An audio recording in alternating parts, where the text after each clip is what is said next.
Class 9th, English, worksheet number 49, date 3rd of November 2020.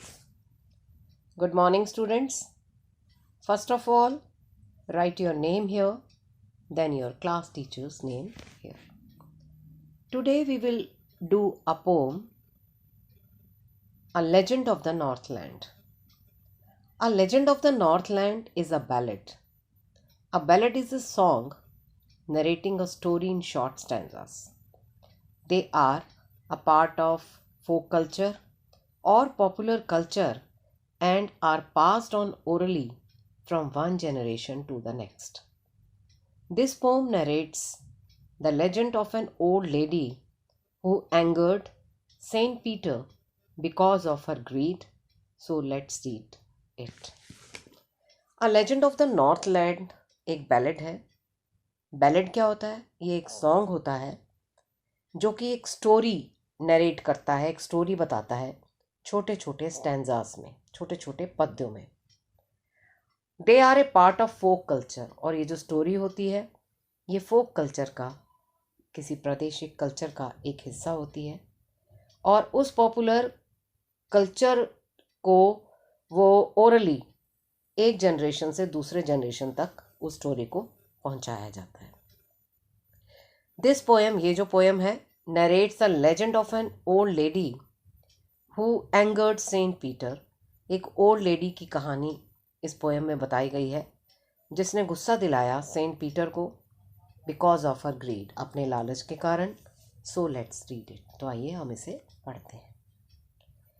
Away away in the north land where the hours of the day are few and the nights are so long in winter that they cannot sleep them through. बहुत दूर Northland में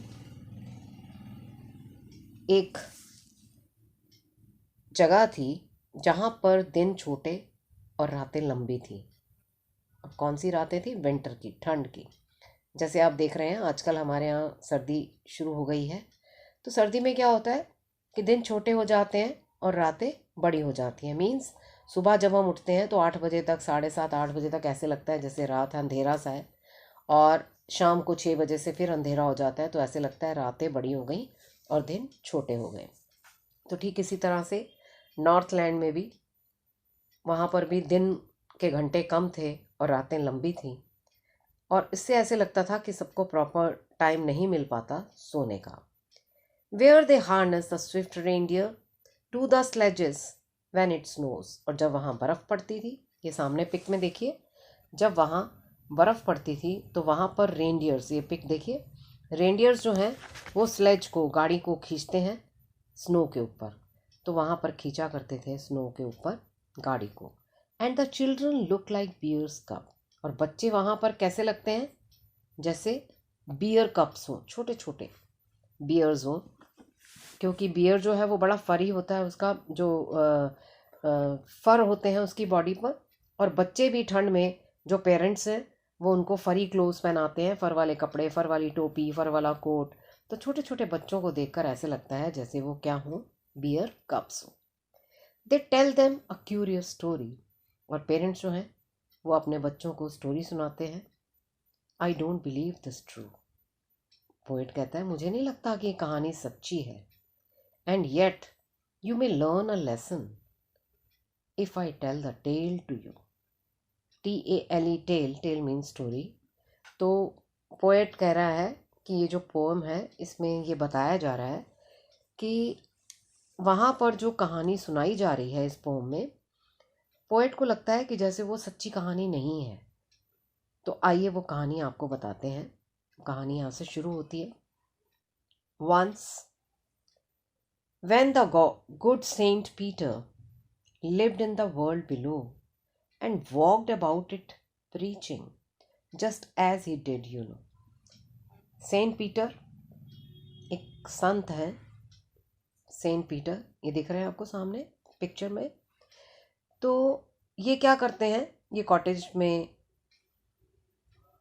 एक cottage में पहुंचते हैं, अपनी preaching, अपनी religion के बारे में व्याख्यान देते हुए आगे बढ़ते हैं और एक कॉटेज के पास पहुंचते हैं। ट्रैवल करते हुए पूरी अर्थ का वो ट्रैवल करते हैं और जहाँ वो पहुंचते हैं, where a little woman was making cakes and baking them on the hearth. HEARTH, hearth मैंने होता है भट्टी। तो वहाँ पर एक लेडी जो है वो केक्स बना रही है और केक बनाकर वो अपनी भट्टी में उन्हें बेक कर रही है। एंड बीइंग फेंट with fasting for the day was almost done. अब सारा दिन हो गया था सेंट पीटर को फास्ट रखे हुए, मतलब खाने को कुछ नहीं था उनके पास। तो वो उसके जब द्वार पर पहुंचते हैं तो वो उसे कहते हैं, he asked her from her store of cakes to give him a single one. वो उसे कहते हैं कि मुझे एक केक का पीस दे दो। But as it baking lay, she looked at it and thought it seemed too large to give away. अब जो वो लेडी है इतने सारे केक्स बना रही है, लेकिन जब उन्हें देने की बारी आती है तो जब वो अपने भट्टी में से केक बाहर निकालती है तो उसे लगता है कि ये तो बहुत बड़ा है, ये मैं इनको कैसे दे दूँ। Therefore she needed another. वो एक और डो लेती है और उससे उसको नीड करती है, उसको गूंथती है, and still a smaller one, और एक छोटा सा और छोटा केक बनाती है। But it looked but as it baking lay, she looked at it and thought it seemed too large to give away. Therefore, she needed another and still a smaller one, but it looked when she turned it over as large as the first had done. Then she took a tiny scrap of dough and rolled it flat and baked it thin as a wafer. अब वो क्या करती है, बहुत थोड़ा सा और थोड़ा डो लेती है और उससे वो उसको रोल कर करके, जैसे हम बेलन से चकले के ऊपर रोटी बनाते हैं ना, अगर हम बहुत पतली रोटी बनाना चाहते हैं तो उसको बार बार बेलते रहते हैं, रोल करते रहते हैं। तो ठीक इसी तरह से वो उस डो को खूब रोल करती है और एकदम थिन वेफर की तरह उसे बनाकर बेक करती है।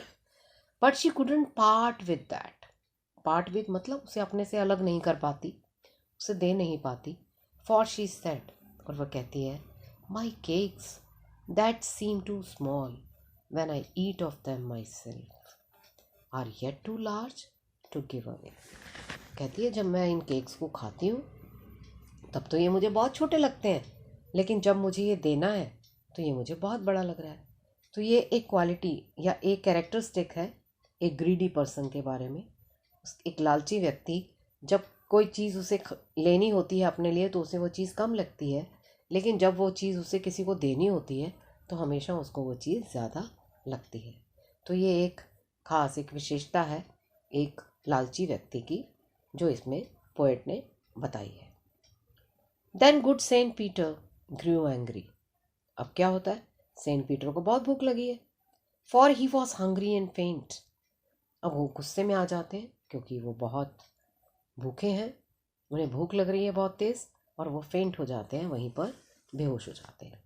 And surely such a woman was enough to provoke a saint, and he said, you are far too selfish to dwell in a human form, to have both food and shelter and fire to keep you warm. अब वो कहते हैं उस औरत को कि तुम तो इतनी सेल्फिश हो कि तुम्हें तो एक ह्यूमन लाइफ डिज़र्व ही नहीं करती हो तुम, मतलब तुम्हें तो एक ह्यूमन बीइंग होना ही नहीं चाहिए। तुम्हें तो अपने फूड और शेल्टर के लिए हमेशा तुम्हें इधर उधर भटकना चाहिए, तुम्हें ये फूड और शेल्टर आराम से मिलता रहे, इस चीज़ को तुम लायक नहीं हो। And fire to keep you warm, और ठंड में तुम्हें फायर की गर्मी मिले, ये भी तुम डिज़र्व नहीं करती हो, तुम इस लायक भी नहीं हो। Now you shall build as the birds do and shall get your scanty food by boring and boring and boring all day in the hard dry wood. और वो उसको एक कर्स, एक श्राप दे देते हैं कि आज के बाद तुम एक ऐसी बर्ड बन जाओगी कि जिसे अपने फूड के लिए हमेशा पेड़ की जो छाल है, पेड़ की जो स्किन है, उसको तुम्हें बार बार छीलना पड़ेगा, बार बार काटना पड़ेगा, उस ड्राई वुड को जो कि बहुत हार्ड होगी और तभी तुम्हें रहने की भी जगह मिलेगी और तुम्हें अपने खाने का भी इंतज़ाम करना होगा। Then up she went through the chimney, never speaking a word. उसके बाद जैसे ही उन्होंने उसे वो श्राप दिया, वो एकदम से चिमनी से बिना कोई वर्ड कहे, चिमनी होता है ना जिसमें से धुआं बाहर निकलता है, तो उस चिमनी से वो बाहर निकल गई। And out of the top flue a woodpecker. और उस चिमनी से वो लेडी जब बाहर निकली तो वो कोई लेडी नहीं थी, वो कौन बन गई थी? ये सामने देखिए, आपको एक पिक नज़र आएगी। इस पिक में देखिए एक बर्ड है, वुड पैकर, इसे कहते हैं वुड पैकर। तो वो एक बर्ड बन गई वो लेडी जो थी, और क्योंकि उसने रेड कलर का कैप पहना हुआ था तो वुड पैकर के ये जो हेड है इसके ऊपर एक रेड कलर होता है और ऐसे लगता है जैसे उसने कोई कैप पहन रखा है। For she was change to a bird, she had a scarlet cap on her head. उसके सर पर एक स्कारलेट मतलब रेड कलर का कैप था। And that was left the same, but all the rest of her clothes were burned black as a coal in the flame, and every country school boy has seen her in the wood, where she lives in the trees till this very day, boring and boring for food. Poetess Phoebe Cary. फिर क्या हुआ उसके बाद? जैसे ही उन्होंने उसे श्राप दिया तो वो चिमनी से बाहर निकल गई।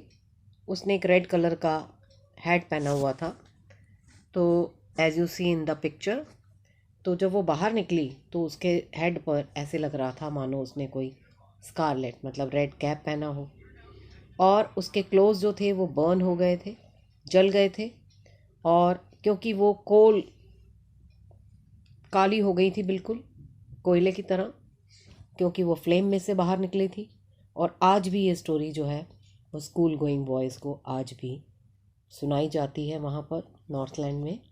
और आज भी वो जो लेडी है वो वुड पैकर बनकर ट्रीज़ को खोदती रहती है, ट्रीज़ की स्किन को खोद खोद कर अपना फूड कलेक्ट करती है वहाँ से, और वहीं रहने के लिए अपना ठिकाना बनाती है।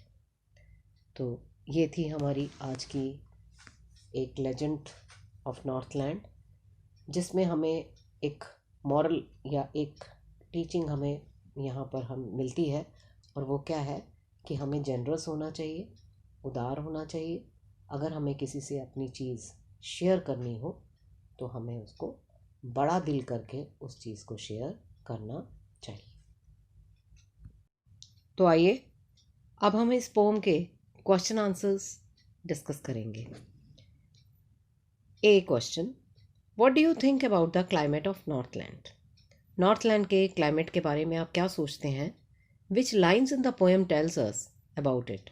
और इस पोएम में ऐसी कौन सी लाइन्स हैं जो हमें वहाँ के क्लाइमेट के बारे में बताती है?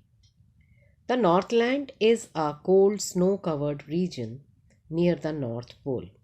नॉर्थलैंड जो है ये बर्फ़ से ढका हुआ बहुत ठंडा एक प्रदेश है नॉर्थ पोल के पास। Here the days are shorter and nights are longer. यहाँ दिन छोटे और रातें बड़ी होती हैं। As a result, और इसका रिजल्ट क्या होता है? There are few hours in the day, कि दिन के जो घंटे हैं वो कम हो जाते हैं। अब इसमें पोएम में कौन सी लाइन से हमें ये पता चलता है वो देखिए। Where the hours of the day are few and the nights are so long in winter. Question B, why did Saint Peter go to the cottage and who did he meet there? Saint Peter cottage में क्यों गए और वहाँ उनकी मुलाकात किससे हुई? Saint Peter was very hungry. Saint Peter को बहुत भूख लगी थी। As he did not have food for the whole day, क्योंकि उन्होंने पूरा दिन कुछ भी खाना नहीं खाया था। So he went to the cottage in search of food, इसलिए वो कॉटेज में जाते हैं खाने की तलाश में। He met an old lady there, और वहाँ उनकी मुलाकात होती है एक बूढ़ी औरत से। Question C, what did the old lady do? Old lady वहाँ क्या कर रही थी? The old lady was making cakes and baking them in the hearth. Old lady जो थी वो केक्स बना रही थी और उनको बेक कर रही थी अपने हर्थ मीन्स भट्टी में। Next question, question D, a legend is a traditional story. A legend एक ट्रेडिशनल स्टोरी होती है। Why is the poem called legend. Poem जो है, इस पोएम को हम लेजेंड क्यों कहते हैं, क्यों कहा गया इस पोएम को legend? A legend is a popular story from the past which is believed by many but one cannot prove whether it is true or not. एक लेजेंड जो है वो एक पॉपुलर कहानी, एक स्टोरी होती है जो पास्ट की, जो समय बीत गया है तब की कहानी होती है, पुरानी कहानी होती है, जिसे सब लोग मानते तो हैं लेकिन कोई ये प्रूव नहीं कर पाता कि वो सच है या झूठ है। It usually contains a message और a moral and is narrated to children. हमेशा अक्सर ये जो लेजेंड है इसमें एक मैसेज छुपा होता है स्टोरी में, जो कि नरेट किया जाता है बच्चों को। जो ये कहानी सुनाई जाती है अक्सर ये बच्चों को सुनाई जाती है।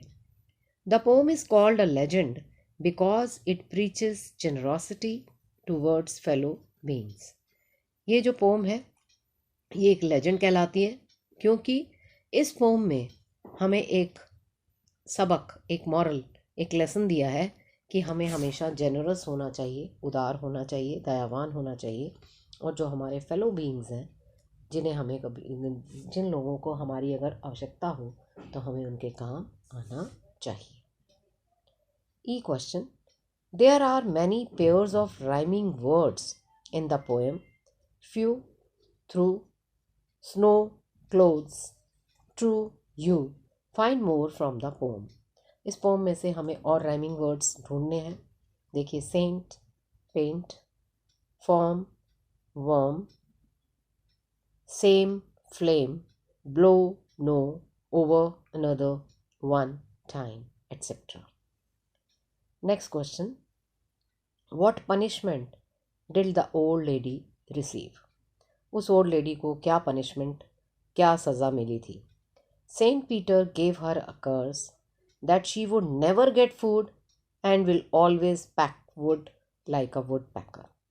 सेंट पीटर ने उन्हें एक कर्स मीन्स श्राप दिया था कि उस लेडी को जब वो बर्ड बन गई, वुड पैकर बन गई, तो उसे कभी भी फूड नहीं होगा उसके पास, और वो हमेशा एक वुड पैकर की तरह वुड में पैक करती रहेगी, मतलब तने में, जो पेड़ का तना होता है उस पर पैक करती रहेगी, अपनी चोंच से चोट करती रहेगी और वहाँ पर निशान बनाती रहेगी अपने खाने और अपने शेल्टर की, अपने रहने की जगह तलाशने की के एवज में। Next question, which of the following is synonym of part in the poem. Part with का मतलब होता है अलग करना या किसी को दे देना, तो यहाँ पर जो इसका सिनोनिम है, जो इसका समानार्थक शब्द है, इसमें देखिए क्या क्या दे रखे हैं options. Left, no, boring, no, went, no, give away. Give away मतलब किसी को दे देना, तो पार्ट विद या पार्ट का मतलब होता है गिव अवे। तो बेटा ये तो थे हमारे इस पोम से रिलेटेड क्वेश्चंस जो हमने अभी डिस्कस किए। लास्ट में आपके लिए कोविड अप्रोप्रिएट बिहेवियर यानी कैब मैसेज है, wash your hands with soap and water regularly, कि आप अपने हाथ साबुन और पानी से बार बार धोते रहें। I hope you enjoyed the session. Thank you. Have a Please don't forget to like and subscribe and do hit the bell icon.